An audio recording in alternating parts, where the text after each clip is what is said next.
It began as a game, a forbidden curiosity shared in the shadows of a cold, Puritan kitchen. In a society where children were seen and not heard, a group of young girls discovered a power more dangerous than the darkness itself. The power to point a finger and decide who lived and who died. She is a witch! What started as an adolescent secret was seized by adults with old grudges and a hunger for land.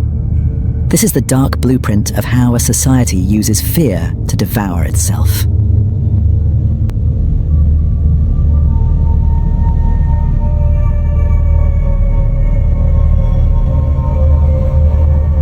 Salem Village, now the town of Danvers, Massachusetts, was a small farming community in Essex County in the Massachusetts Bay Colony. It was a place under enormous pressure from almost every direction. The Puritan settlers who founded these communities had come to New England with a very particular vision. They believed they had entered into a covenant with God, that if they lived faithfully, built godly communities and resisted sin, God would protect and bless them. But if they failed, if they let sin take hold, they would be punished severely. I see the sin festering in this very room. Repent now, while there is still time. This was beyond a metaphor for them. It was a lived reality. They genuinely believed that the devil was active in the world, constantly working to corrupt souls and destroy godly communities. The idea of witchcraft was taken absolutely seriously, both in theology and in law. Salem itself was also shaped by a sharp divide between two influential families, the Putnams and the Porters. The Putnam family were farmers in the village, poorer, traditionalist, and more isolated. The Porters were wealthier, with strong ties to the merchant class of Salem town, the coastal port just a few miles away. The two families had been fighting for decades for control of Salem Village, its church, its politics, its land. And then there was the question of the minister. In 1689, Salem Village got its first ordained minister, Reverend Samuel Parris. He was not well liked. Parris had come from a merchant background in Barbados, had failed in business, and saw Salem as his last chance to regain status and authority. He arrived with rigid expectations, a free house, a guaranteed supply of firewood from the congregation, and ownership of the ministerial land. While Parris and everything he represented was supported by the Putnam family, he was actively opposed by the Porters. When a significant faction in the village, tired of his perceived greed and rigid ways, stopped paying his salary and refused to attend his church, Parris used the pulpit to strike back. The bickering and lack of support for my ministry are the work of the devil! The community was split in two, and it was in this environment of resentment that the first screams began.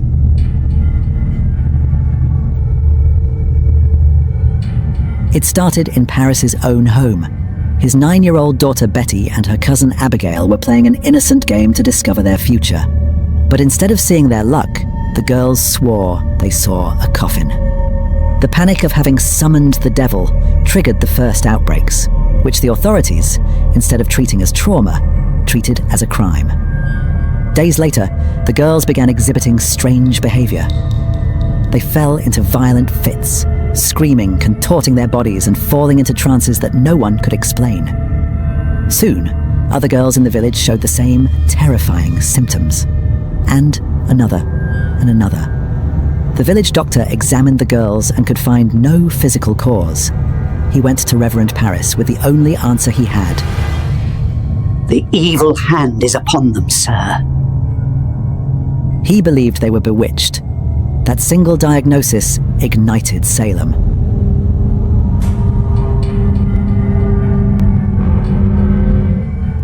On February 29th, 1692, under pressure from the adults around them, the girls began naming names. But they didn't start with the pillars of the community. They started with the outcasts. First was Tituba, an enslaved woman in the Parris household with no social standing and no legal protections. The second was Sarah Good, a homeless pipe-smoking beggar who wandered the village asking for food and lodging. She was poor and was already resented by many of the people whose doors she knocked on. The third was Sarah Osborne, an elderly, impoverished woman who had scandalized the community years earlier by allowing a man to live in her house before they were married.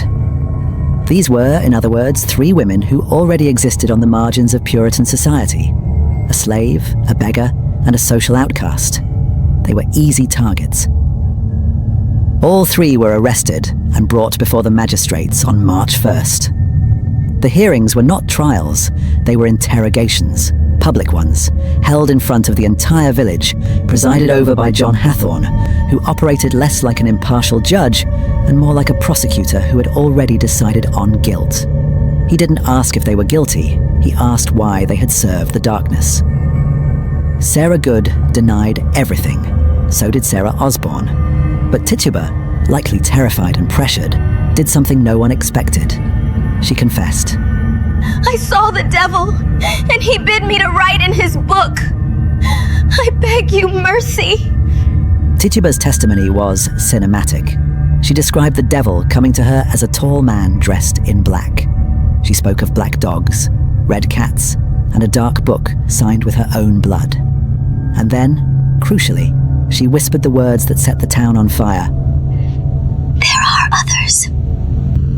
With those words, Tituba saved her own life, as confessors were spared to be redeemed. But she condemned the rest of the town to a spiral of paranoia. Now, everyone was a suspect. The machinery of accusation was now unstoppable. It moved along the village's old grudges and land disputes. It didn't matter if you were a respected church member like Martha Corey or a 4-year-old child like Dorothy Good. Martha voiced her skepticism of the whole affair and had apparently made some dismissive remarks about the girl's fits. Her accusation shocked the community in a different way, because if Martha Corey could be a witch, then the threat wasn't just coming from the margins, it was everywhere. Dorothy was the daughter of the accused beggar Sarah Good. She was subjected to formal interrogations by magistrates in black robes. Her timid, frightened answers were maliciously interpreted by the court as a confession of witchcraft. A 4-year-old. She was jailed. She reportedly went insane from the experience and never fully recovered. Her childhood innocence was devoured. In Salem, being accused was often as fatal as being convicted. Colonial jails were not modern detention centers. They were freezing and disease-ridden dungeons. The system was also a business. Prisoners were forced to pay for their own meager food, their blankets, and even a daily fee to rent the very iron chains that bound them. If you were poor and couldn't pay these fees, you remained in your cell even after being cleared of charges. The conditions were so horrific that many people died in the cold darkness of the jail before they could even face a judge. By April, the scale of the hearings was growing. Dozens of people from Salem and surrounding towns were being brought in for questioning. And the accusers, mostly young women and girls, and many from the Putnam family with its own long history of grievances against their rivals, kept adding names. At the center of the group of accusers was Anne Putnam Jr., 11 years old. Her accusations would eventually destroy some of the most prominent people in the colony. In Puritan society, where women were often voiceless, these girls now held the power of life and death. The community watched all of this, and most of them did not push back.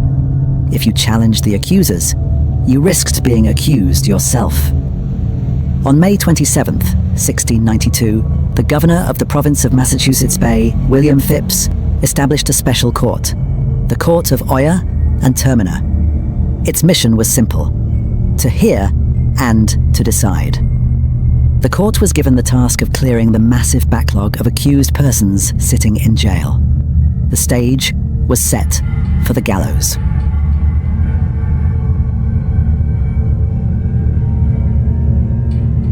At the head of the court stood Chief Justice William Stoughton, a man who saw mercy as a sin and his harshness as a divine necessity. To ensure convictions, he allowed the most controversial weapon in legal history: spectral evidence. The logic was chilling. If a girl claimed to see your spirit in a dream, you were guilty. To the court, the devil couldn't use an innocent person's shape without their consent. Therefore, if they saw you, you must be a servant of the shadow. Bridget Bishop was the first to face this logic. Her crime, a sharp tongue, a flash of red lace on her dress, and a life that simply didn't fit the Puritan mold. On June 10th, she was led up Gallows Hill. She was the first. She was not the last. In July, the hysteria claimed Rebecca Nurse, a 71-year-old grandmother and well-respected church member. Her family had petitioned. Her neighbors had signed a written defense of her character. 39 signatures, an extraordinary act of courage in a community where signing your name in her defense meant risking your own life. The jury initially found her innocent, but when the accusers erupted in screaming fits the moment they heard the verdict, the judge forced a reconsideration. She was condemned. Beside her stood Sarah Good, one of the original 3 accused. Moments before her end, she looked at the minister and shouted, "You are a liar! I am no more a witch than you are a wizard, and if you take away my life, God will give you blood to drink!" Legend says the minister who condemned her died years later by hemorrhage. Salem never forgot. In August, 5 more people were hanged. Among them was Reverend George Burroughs. He was accused of being the ringleader of the witches. As the rope was placed around his neck, he recited the Lord's Prayer perfectly. According to the law, a witch couldn't do that. The crowd wavered, sensing a mistake. But the minister watching from horseback addressed the gathered people and told them not to back down. The execution proceeded.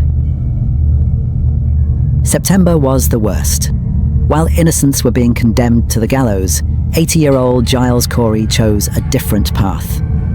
He refused to even enter a plea, knowing that if he remained silent, the state couldn't legally seize his land from his children. Under the law, a defendant who refused to plead could be subjected to pressing, a procedure in which heavy stones are piled on the person's chest, one by one, until they agree to plead or until they die. Giles Corey chose death. Over 2 days, stones were piled upon him. When asked to plead, Corey only whispered 2 words. "More weight." He died a silent hero, saving his family's legacy with his final breath. By the time the September hangings were over, 19 people had been executed. At least 5 others had died in jail. More than 200 people had been accused. The jails were full. The accusations were still coming. But something was starting to shift.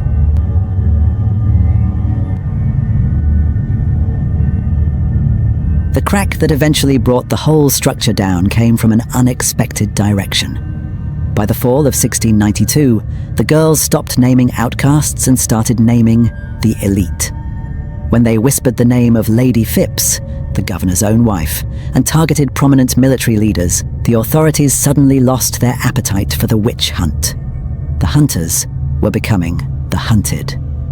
No one, not even the architects of the trials, was safe from the monster they had created. 17-year-old Mary Warren, one of the primary accusers, tried to tell the truth, confessing that the fits were a lie. Immediately, the other girls turned on her, naming her a witch. To save her own neck from the gallows, Mary had to take it all back and rejoin the charade. The trap had become a prison for the liars themselves. With the accusations reaching the highest levels of power, those who could stop the trials finally chose to act. In early October 1692, Increase Mather published a document called Cases of Conscience. His argument was surgical. It was better to let 10 suspected witches go free than to condemn one innocent person. Logic was finally prevailing over hysteria. On October 29, 1692, Governor Phipps dissolved the infamous Court of Oyer and Terminer. He banned further arrests and established a new court with one crucial rule. Spectral evidence was no longer allowed. By May 1693, the jail doors were opened and the remaining witches were pardoned. The survivors didn't return to a hero's welcome. They returned to ruined lives. Farms were overgrown, livestock was dead, and reputations were shattered. People who had testified against their neighbors now had to pass them on the road or sit beside their surviving families in the same church. The silence in Salem was filled with the weight of what had been done. Samuel Parris, the man whose household ignited the fire, was eventually forced out, leaving behind a legacy of broken families and a cold, hollow apology, claiming he was easily led. It wasn't enough. In 1696, he vanished from Salem, leaving behind a community he helped destroy. In 1697, Massachusetts held a day of fasting and soul-searching. Only one judge, Samuel Sewall, had the courage to stand publicly in church and ask for forgiveness for his part in the tragedy. Years later, even Ann Putnam Jr., the most prolific of the young accusers, issued a public apology claiming she had been a sad instrument of a great delusion. But for those who had climbed Gallows Hill, these words came far too late. In 1711, the state offered £600 in restitution to the families. But for the first 3 victims, there was nothing. Sarah Good was gone. Sarah Osborne died in a cold cell before her trial. And Tituba? She later claimed that Parris had beaten her and told her exactly what to say. When the executions slowed, she recanted everything. She had made it all up. Forced. After that, she was sold and vanished from the historical record, erased by the very system that used her. The trials were over and the hunt had ended, but the scars on the American soul are permanent. Salem lasted only 15 months, but its mechanics are timeless. The judges weren't monsters. They were respected authorities doing their duty. The accusers were teenagers who found power in a world that gave them none. And the neighbors who watched in silence were just afraid to be the next target. Salem is not a story about witches. It's a warning about believing completely, and too quickly, in anything. Today, we don't build gallows, but we still see the rush to condemn before the facts arrive. We see the pressure to join the crowd, and the terrifying risk of being the only voice of doubt.